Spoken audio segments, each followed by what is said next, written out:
we will continue with the Christmas story. Today's story is called Emma's Christmas Wish. Outside, snow tumbled down, piling against gates and doorways, obliterating the road and filling the old farmhouse with opalescent light. Inside, all was quiet, except for the whisper of voices upstairs. "Rosie, please, we must have Christmas. And how can we do that without the Christmas book?" But Dad told us we couldn't this year. No Christmas, no cookies, no carols, no anything. The 7-year-old's bottom lip began to quiver. The owner of the first voice sighed. She was an attractive 13-year-old, with a mane of tawny curls and bright green eyes, which now gazed compassionately at her small sister. "That's not what he said," Emma corrected her gently. "What he said was that Mom won't be coming home." The past few weeks had been hard on both girls. In early November, their mother, Jan, had taken to her bed. Just before Thanksgiving, she'd been whisked off to a hospital 100 miles away for what Dad mysteriously called tests. They hadn't seen her since. "Rosie's too young to visit," Ben Metcalf had explained, "and I'm relying on you, Emma, to look after her while I'm gone." Then yesterday he delivered the bad news. Their mother was very sick and might not be back for months. "I think Dad's wrong," Emma said now. "I'm convinced that we can get Mom home." Her sister looked at her with huge eyes. "Last night I dreamed we were having Christmas like always, except we were doing the work. Not Mom. We did everything just the way she likes it." Then, on Christmas Eve, we heard a voice saying what good children we'd been. It was her, Rosie. And she told us that our work had made her well. "I'm sure that if we can pull Christmas together, Mom will be here to enjoy it." The little girl nodded solemnly. "Okay. Where do we begin? Well, let's start by finding the book." As the sisters searched through dusty attic boxes, Emma tried to cheer Rosie along. "Remember last year, when Mom was making gingerbread?" She reminisced. The air was this wonderful mix of smells. Pine needles, spices, warm sugar, and don't forget Mom's scent, Rosie added. Emma smiled. It was their mother's only indulgence. A carryover from her big city beginnings as a career woman in a business suit. These days, Jan Metcalf dressed in sneakers and jeans, but she couldn't give up that daily dab of perfume. "I can just see her," Emma mused, dancing between bubbling pops and all those bowls, mixing and stirring, checking her recipes again and again. "Those recipes," Rosie echoed. "Emma." She burst out. "I bet the scrapbook's in the kitchen." The girls flew downstairs. The family scrapbook, or album, had been started 6 generations before, when their great-great-great-great-grandmother, Marianne, first wrote in the ledger she had brought with her from France. She did this in 1835, when the family was living in the log cabin that once stood where the farmhouse stood today. The circumstances were a matter of record because Marianne had included a diary entry about her new home, preceding some instructions for wheat bread. Since then, all Metcalf wives had taken their turn, contributing favorite recipes and crafts and short paragraphs about their lives. Their mother added to it often, and as the girls now discovered, kept it in a kitchen drawer. They settled down to read it, passing over yellowed pages until they came to their mom's distinctive scroll. Then Emma found what she'd hoped for. Jan's Countdown to Christmas, a guide to holiday plans. "Here it is," she said, "a blueprint we can follow." The moment they finished school, the girls began working through their mother's list. Step 1 was to give everything a thorough cleaning, and they went at it with a will. In the evenings, they gravitated to the kitchen, where they used the album to put together their Christmas menus. Some dishes, they learned, were decided on generations back. Roast beef and Yorkshire pudding, for instance, had been the main meal at Christmas since Nana Jessie arrived from Britain after World War II. The little crocks of Rumtopfer fruits preserved in liquor that were prepared each summer for use as Christmas gifts were a custom that their great-great-grandmother Anna had brought with her from Germany in 1889. She had also given the family their treasured recipe for crystalline bread. The onion soup they still ate on Christmas Eve had been invented by great-grandma Kathleen during the Depression, when that was all the food they had. "I'm glad she did," Rosie exclaimed. "Can we have it again this year?" "Of course," Emma assured her. "Remember, for this to work, we have to stick to Mom's plan." "I know, but we've also got to make macaroons. Vanilla fudge, marzipan, Turkish delight, coconut ice, and peppermint creams," Rosie declared. "And don't forget the sugar cookies, shortbread, and Nana Jessie's Battenberg cake." "Rosie, we've got only 3 weeks," Emma reminded her. "And we need time for the gingerbread village.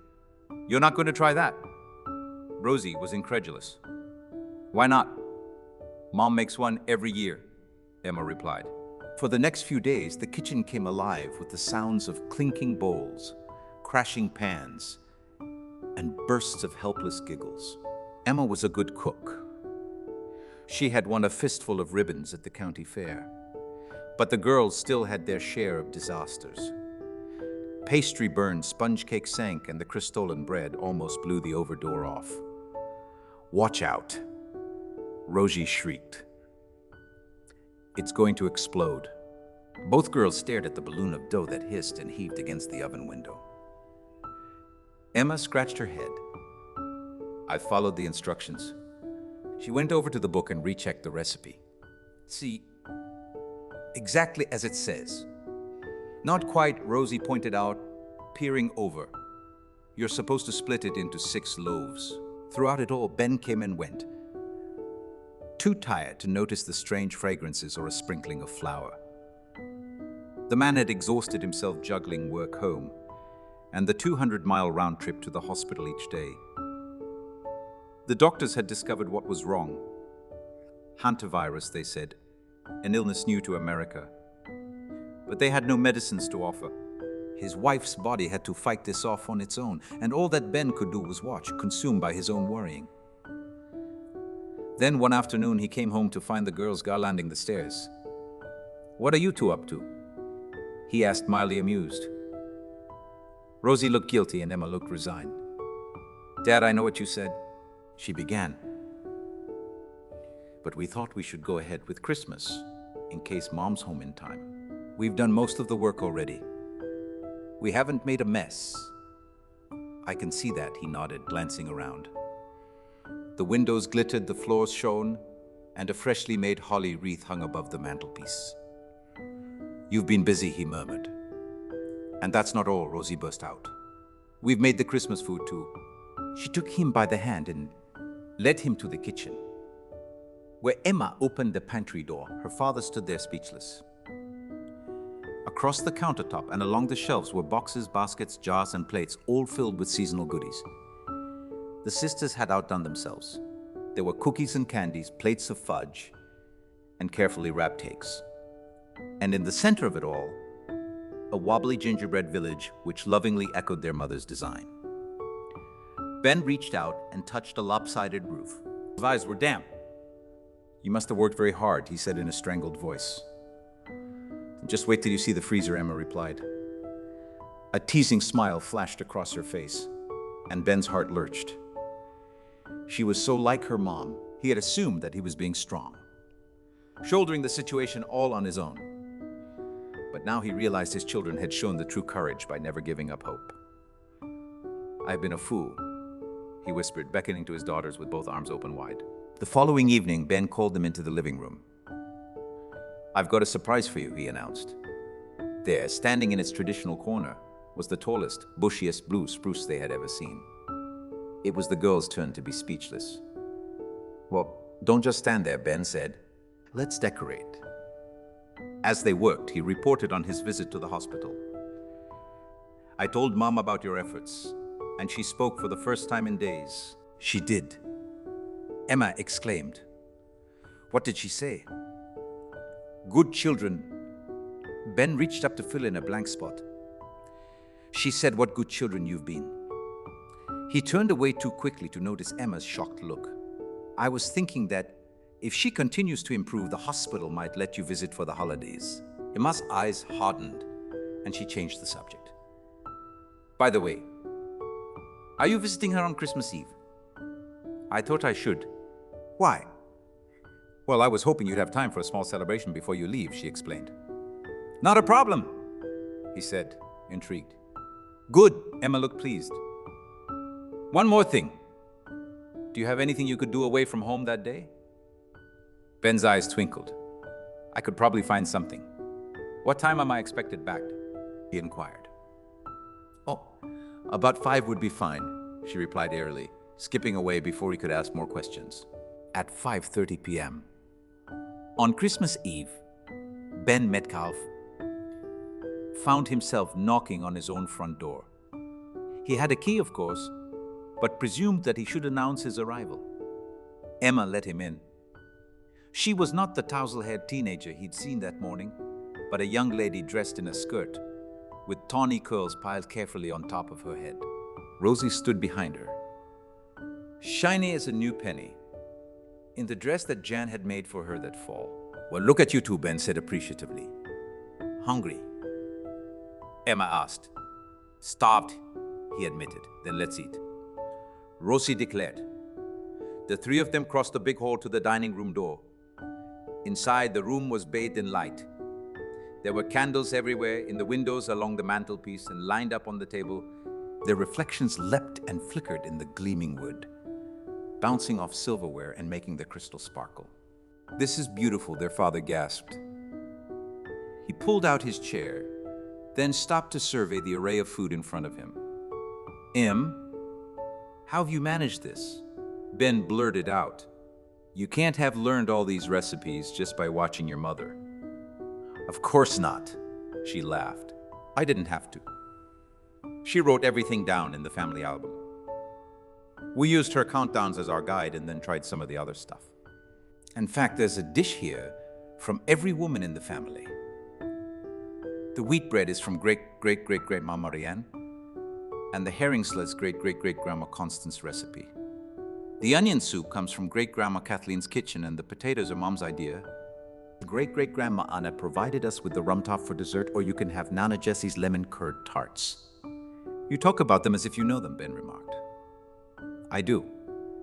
They've each told me their stories in their own words, and none of this Christmas would have been possible without their help. For a moment, it felt as if there were 5 shadowy figures around them, smiling down at the table. Ben said gravely, I'm very proud of you. After the meal was finished and Rosie was in bed, Ben headed back to the hospital. I'll be home late, he called out. Don't wait up. At the kitchen table, Emma opened the family album, the very last entry in Jan's countdown. Read. Prepare sweet rolls for baking in the morning. Emma could not imagine a Christmas that didn't begin with this delicious breakfast and was looking forward to finishing her list. Then I'll be done, she thought, and Mom will come home. She flicked through Jan's pages searching for the recipe. It wasn't there. She scanned the entire book. There were no sweet rolls to be found. A lump formed in her throat.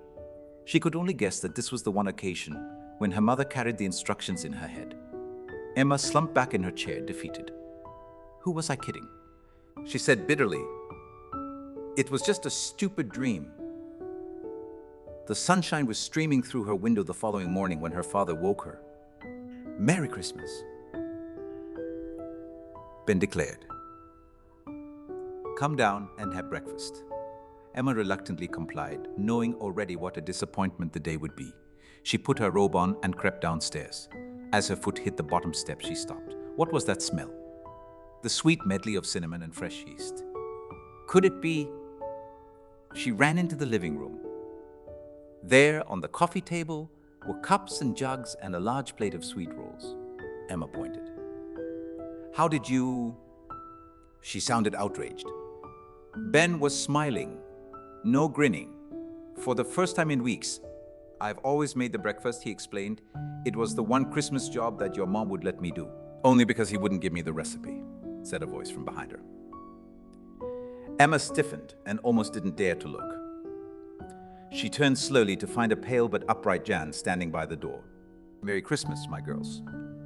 Jan held her arms out. Emma and Rosie flung themselves at her. You made me well. their mom whispered between kisses and tears. Eventually, she led them over to the tree where Ben stood with a scroll of paper wrapped in red ribbon. He gave it to Emma. After all you've done, I thought that you should record the recipe in the family book. As 4 sets of arms went around each other,